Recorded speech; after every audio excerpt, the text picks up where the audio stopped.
Hello. I have a few more things to say about that train trip from Santiago down to Lisbon. For one thing, I had the word vineyards spelled wrong. I've fixed that. I forgot the E. It is silent in English. Braga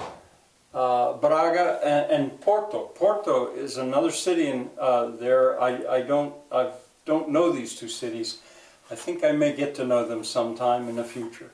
I can't speak, well, as I was looking at my own video and I watched going past Porto, I thought, whoa, that would maybe be an interesting city, but of course cities are not my thing, with the exception of Lisbon maybe. That train is infrequent. If Erica and I had missed it that morning, we would have had to stay, and maybe it would have been good. We would have stayed in Galicia another day or two, because I don't think it runs on Sunday. If during the weekdays, it runs 1 hour later, and it only runs once, I think. That would have been nice, because I could have seen more of northern Portugal. But you know, planning a trip like that, you know, of course you have to look at the train schedules very closely and make your reservations. I spent hours studying that. I think I maybe said before, a lot of people don't even realize that you can go up and down the coast of Portugal all the way to Santiago de Compostela by train. That's not a common route for tourists. The rice paddy part of the filming is badly done. I was not aware of that reflection in the window, but you saw it. And I do like rice paddies too, but it was those gardens. Yesterday, I needed the word diversified. There's a big fuss made about diversified farming, I think. Well, there is very old diversified farming.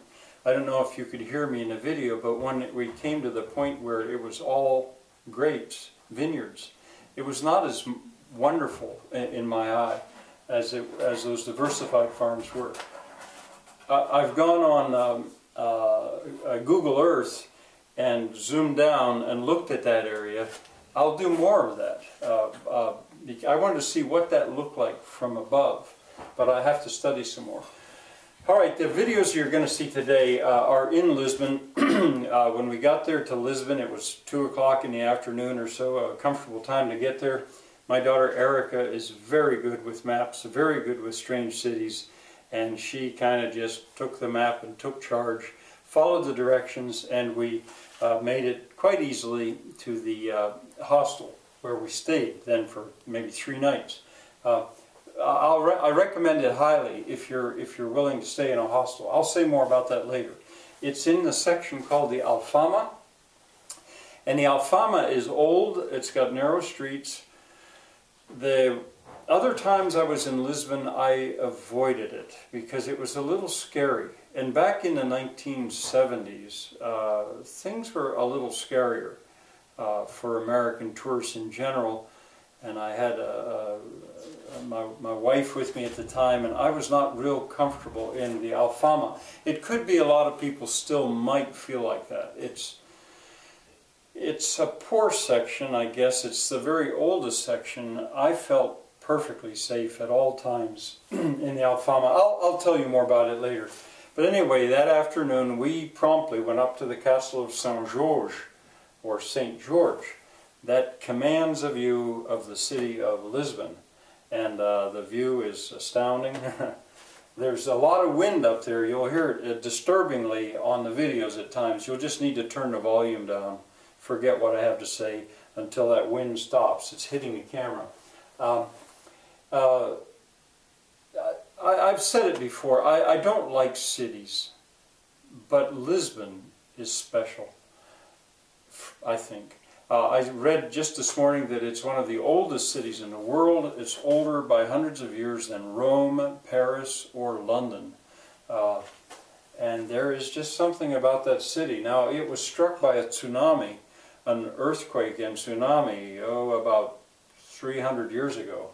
And that tsunami just obliterated the center of the city, which lays down in a low area. You'll see it. I refer to it now and then. And in one of the videos, you'll be able to see the ruins of a Gothic cathedral across the valley. Barely. Later, Eric and I go in there and look around in detail. That was destroyed by this earthquake. It was devastating. Well, a very, very pretty spot, and I hope you begin to like Lisbon the way I do. Well, that should do it for today. See you next time.